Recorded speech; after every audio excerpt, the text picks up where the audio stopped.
पहले तो ये बताओ, राखी किसको बांधी जाती है? जम के बोलो जरा, सही बोले तो क्या बोलते हैं वो नाटक में, सही पकड़े, बिल्कुल सही। किसको राखी बांधी जाती है? रक्षा करने वाले को।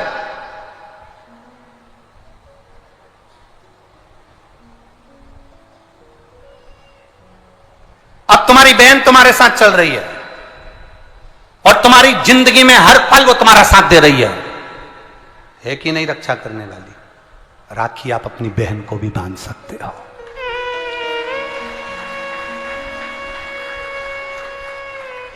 दो बेटियां आपस में बात कर रही थी, मेरा भाई नहीं है गुरुजी, मैं क्या मेरे बुआ के लड़के को राखी बांधने जाऊं, मैं क्या मेरे मामा के बच्चे को राखी बांधने जाऊं, मैं क्या उसको। राखी बंधवाने वाले के मन में ही नहीं है, क्योंकि उसके मन में आ रहा है 500 रुपए देना पड़ेगा, उसकी मम्मी के मन में आ रहा है कपड़े दिलवाना पड़ेंगे।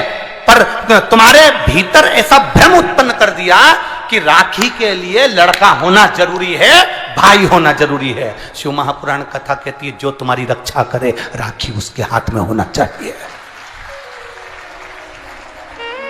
तुम्हारी बहन जरूरी नहीं कि भाई होगा तो राखी बंधेगी, तुम्हारी बहन तुम्हारी रक्षा कर रही है, राखी बांधी है। बिल्कुल सही कहते हैं पूज्य गुरुदेव कि रक्षाबंधन का सही अर्थ और सही महत्व यही होता है कि जो हमारी रक्षा करता है उसी को रक्षाबंधन, उसी को रक्षा सूत्र बांधा जाता है। और हमारे पूज्य गुरुदेव कहते हैं, जो रक्षा करता है, चाहे वो हमारा पिता हो, चाहे वो हमारी बहन हो, हम उसको भी राखी बांध सकते हैं। और उसी प्रकार पूज्य गुरुदेव ने बताया कि हमारी बहन भी, एक बहन एक दूसरी बहन की जीवन भर रक्षा करती है। तो अगर उनका भाई नहीं है तो वो प्रथम राखी अपनी बहन को भी बांध सकती हैं, क्योंकि राखी का असली जो महत्व होता है वो रक्षा करना ही होता है। और पता चला कई बार हम राखी के पीछे ऐसे लोगों को राखी बांध देते हैं जो हमारी रक्षा नहीं करते, जबकि रक्षाबंधन का विशेष महत्व यही होता है। रक्षाबंधन का असली कारण भी यही है कि जो हमारी रक्षा करता है हम उसे राखी बांधें। और पूज्य गुरुदेव ने बताया कि हम सभी, अगर किसी बहन के कोई भाई नहीं है या फिर वो भाई बाहर रहता है तो किसको राखी बांधी जाए, तो वो अपनी बहन को राखी बांध सकती हैं।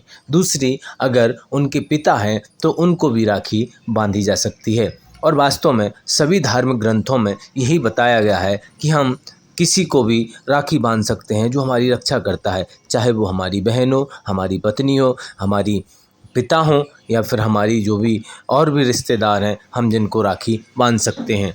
तो पूज्य गुरुदेव ने बताया कि हम रक्षाबंधन के दिन जो राखी है वो अपनी बहन को भी बांध सकते हैं।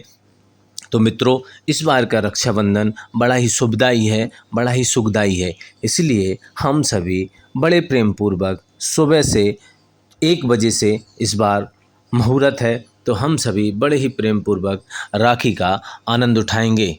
आपको अगर अच्छे लगे ये बात तो दूसरे और लोगों तक भी शेयर करें, जिससे कि वास्तव में जिनके भाई नहीं हैं वो अपनी बहन को भी राखी बांध सकें और वास्तव में हम जान सकें कि राखी का क्या महत्व है। और राखी वास्तव में उसी को बांधी जाए जो हमारी रक्षा करे एवं रक्षा करता हो। तो पंचांग के अनुसार इस साल सावन माह में शुक्ल पक्ष की पूर्णिमा तिथि 19 अगस्त दिन सोमवार को 3:04 से शुरू हो रही है। इस तिथि की समाप्ति 19 अगस्त को रात 11:55 पर समाप्त हो रही है। ऐसे में उदया तिथि के आधार पर रक्षाबंधन का त्यौहार 19 तारीख को मनाया जाएगा, जो कि सोमवार को मनाया जाएगा। इस बार जो त्यौहार है वो सोमवार को मनाया जा रहा है। तो रक्षाबंधन की तारीख जो थी वो आप सभी ने सुन ली है। तो 19 तारीख को हमको रक्षाबंधन मनाना है। अब जान लेते हैं कि रक्षाबंधन के दिन भद्रा का साया है कि नहीं।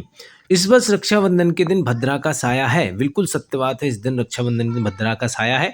लेकिन 19 अगस्त को सुबह 5:53 से भद्रा काल चालू हो रहा है और दोपहर 1:32 तक रहेगा। हालांकि इस भद्रा का वास पाताल लोक में होगा और कई विद्वानों का मत है कि भद्रा का वास पाताल या फिर स्वर्ग लोक में हो तो पृथ्वी पर रहने वालों के लिए अशुभ नहीं होता।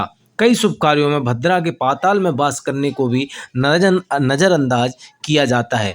इसलिए इस बार भद्रा का कोई भी साया रक्षाबंधन जैसे त्योहार पर नहीं पड़ रहा है। तो आज इस बार का जो त्यौहार है बड़े ही हर्षोल्लास के दिन 19 तारीख को दिन सोमवार को ही मनाया जाएगा, क्योंकि भद्रा पाताल लोक में है तो उसका कोई भी साया इस बार पृथ्वी पर रहने वाले लोगों के ऊपर नहीं पड़ रहा है।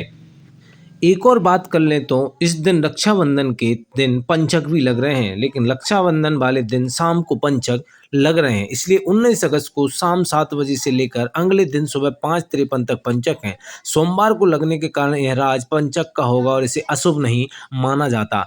इसलिए आप सभी दोपहर 1 बजे के बाद शाम के 9 बजे तक राखी बांध सकते हैं। इसलिए इस बार हम सभी को यह भाई बहन के बंधन का जो त्योहार है रक्षाबंधन, उसे बड़े ही हर्षोल्लास के साथ मनाना है। तो आइए हम सभी लोग 19 तारीख को ही रक्षाबंधन मनाएं। ओम नमः शिवाय, श्री शिवाय नमस्तुभ्यम।